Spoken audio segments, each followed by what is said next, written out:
How do you spell entrepreneur? Because it's a very interesting word. It starts with an R. It's 4 letters, and it's spelled R-I-S-K. And that's the definition to me of entrepreneur. It's risk. Taking risks is something Barry Lapointe has been doing since he was a kid. My first business, I was 12 years old. I bought a lawnmower for $15, an old Sears Roebuck lawnmower, and I used to cut grass neighborhoods for $2.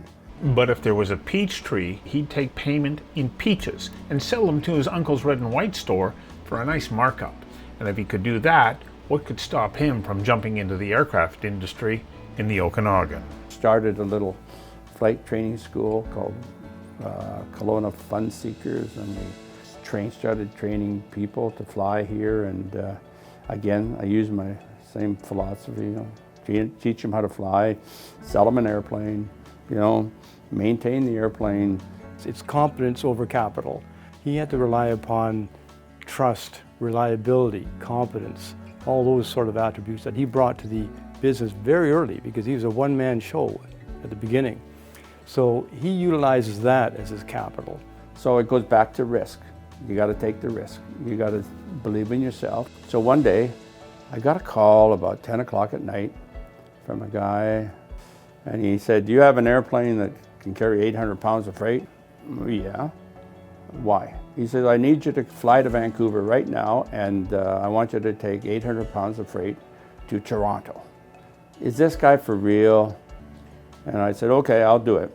At 10 o'clock at night, I got to go to the airport, push the airplane out of the hangar, fly it down to Vancouver, pick up the freight, and fly it to Toronto. We did it. I'm sitting here thinking, God, there could be a business deal here, Then I wrote a business plan together and went to Toronto, and they bought it. And that was 35 years of flying. So he gets into Purolator. They have a numerous number of aircraft, cargo aircraft with Purolator for all those years. He's the only other shareholder besides Canada Post in Purolator. Then that leads to, of course, more maintenance. That leads to fuel. We operate fuel. We make money out of the fuel that goes into all the aircraft. So that then led to freighter conversions. So now you're taking 737s that have gone through their cycles, and now they're ready to be used as cargo. Well, who can put the doors in? Well, KF Aerospace is the only company in North America, other than Boeing, that can put a cargo door on a 737. He's understood time and time again of how to do things that others haven't even thought of. And I think that's what has made Kelowna Flightcraft not only here, but in Hamilton, Ontario, and of course his contract with the Canadian Armed Forces and training pilots from air forces from all over the world. He's kind of the ultimate entrepreneur, but he never gives up. He sees something he wants to go for, and there's a combination of a little bit irreverent attitude towards the norm, and which sometimes allows him to skip ahead and do things that other people might have given up. We're marking new territory. Greyhound Air, low fares without the fine print. Yes, he took risks, but that doesn't mean they all worked out. I had my go at airlines. I think everybody might remember Greyhound Air. I got together with Greyhound. I was asked to be one of the founding members of WestJet.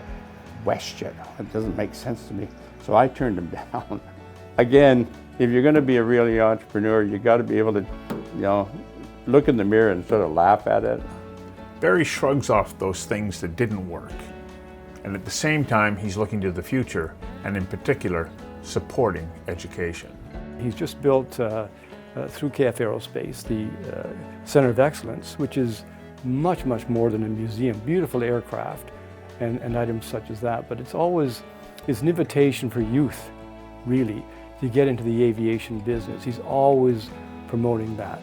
Okanagan College, Mohawk College in Ontario, UBC, this small company in Kelowna, which grew so quickly over the last 50 years into this juggernaut in the aerospace industry. It's something that BC should be very proud about.